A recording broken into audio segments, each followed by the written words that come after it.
Yekum Purkan min Shemaya Maran divi Shemaya Yehei v'sadechon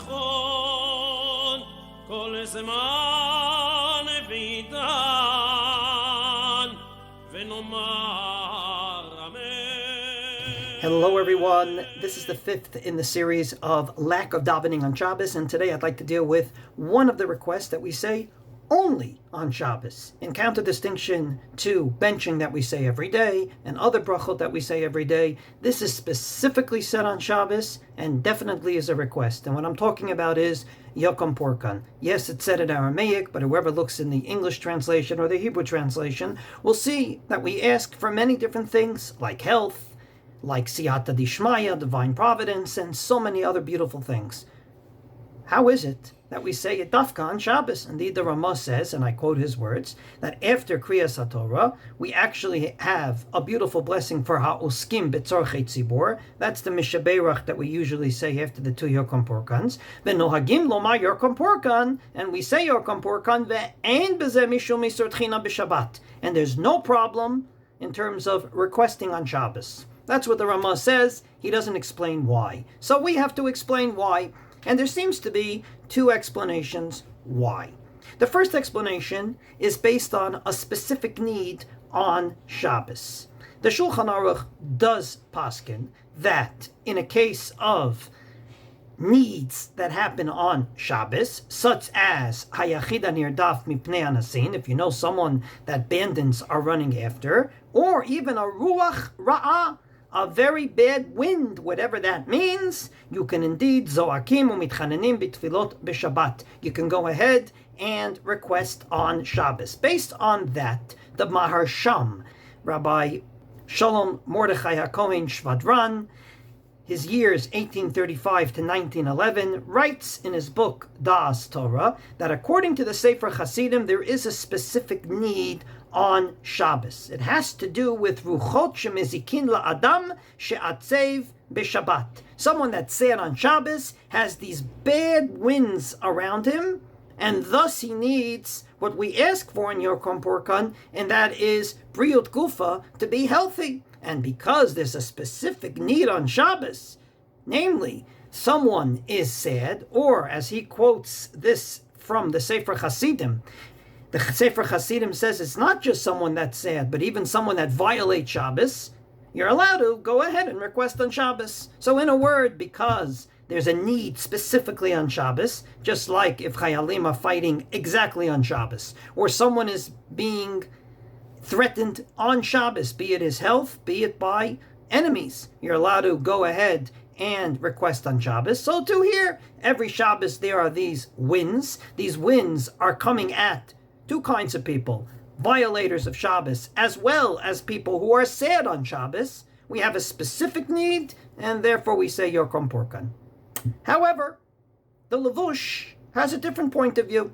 He actually says, like the Ramah, not that it is a request, but it's allowed, but rather, and I quote his words, Acharei Kriyat HaTorah nohagim lomar Yekum Purkan, ve'en zeh tchina ela bracha. Yekum Purkan is not a request, but rather a blessing. The Shulchan Aruch Harav, Vashnir Zalman Miladi, the founder of the Lubavitch movement, indeed repeats his words, Nohagim lomar Yekum Purkan, ve'en b'chol zeh mishum isur tchina b'Shabbos, she'en zo tchina ela bracha. What do they mean? It seems like a request. We ask for briut gufa, nahora me'alya, siyata dishmaya. It seems like things that are requests. So why is it that indeed they both say, no, it's not a request, it's a bracha, it's a blessing? I'd like to explain their words as follows. As everybody knows, on a weekday, the Shulchan Aruch paskins in Siman Kuf Yud Tet, that during the 13 blessings of petition, starting with Atachonein la'adam da'at and ending with Shema Kolenu, you can add in personal requests if you have them. In his words, Im ratzah losif b'chol bracha mi'ha'emtzayiyot mi'ein ha'bracha mosif. If it meets the subject matter of that bracha, you can add in personal requests. For example, he says, if someone's sick, you can go ahead and add it in to Rifa'enu. You don't just say Rifa'enu like it says in the Siddur. You add in names of people that need a Refuah Shalema. If you have a need for money, you add it in Baruch Aleinu. If you're davening for the hostages, in my opinion, you should add it in to the bracha of Tekabe Shofar Gadol Lechelurteinu V'Sanes Lekabetz Gadol Yotenu, and so on and so forth. And for some reason, if the 12 didn't meet your subject, then says the Shulchan Aruch, Uv'Shomei Tefillah Yachol Lishol Kor Tzachav. In Shomei Tefillah, where you would basically ask God to hear my prayers, you can put in anything you want. From this perspective, says the Piskei Tshuvos, which is a book written by a Chassidish on the Shulchan Aruch, Lachen lo hitiru litpalel shmona esrei b'Shabbos. The whole reason why our sages took out these 13 blessings of petition and ultimately switched it for Shabbos was because, and I quote, even though it's Tofes HaBracha, even though we say it every day, and according to the Yerushalmi, we quoted last time, anything that you say every day, you could say on Shabbos, Mikol Makom, Kevan Shemiyuad Milichatchila, Lahosif Bakashot Bechol Bracha Me'ena Bracha, because these blessings are not there just to stare at and to say, but rather use them as a springboard to add in your personal requests, says the Piskei Tshuvos, Chasheshu Sheyosif Tfilot, V'yavo Letzar V'yavi Daga B'libo. We're worried that indeed on Shabbos, what are you going to do? You're going to add in your personal requests, and you're going to do what we're worried about, and that is to start having anguish about everything you lack. In a word, we learn two things from this. Number one, davening every day should not be static. It's not just saying the words in the Siddur. Those blessings in the Amidah is a springboard for you to bring life into shul and to add in your personal needs. And number two, because of that, that's why our sages took it out of the Shabbos davening, because they said that if we leave it in, that's exactly what you'll do, and it will be, as we explained, an antithesis to Shabbos.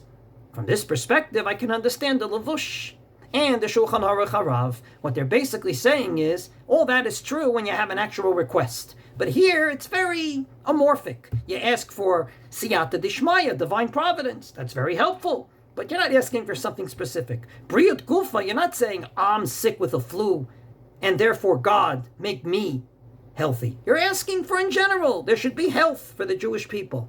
In other words, this Yekum Purkan is not a request per se. It's God, bless us. Bless us with all the good things. And if we bless us with all the good things, we'll have good things. So therefore, it's not exactly a request, as is the blessings of the Amidah, but rather, it's more of a general God bless the Jewish people.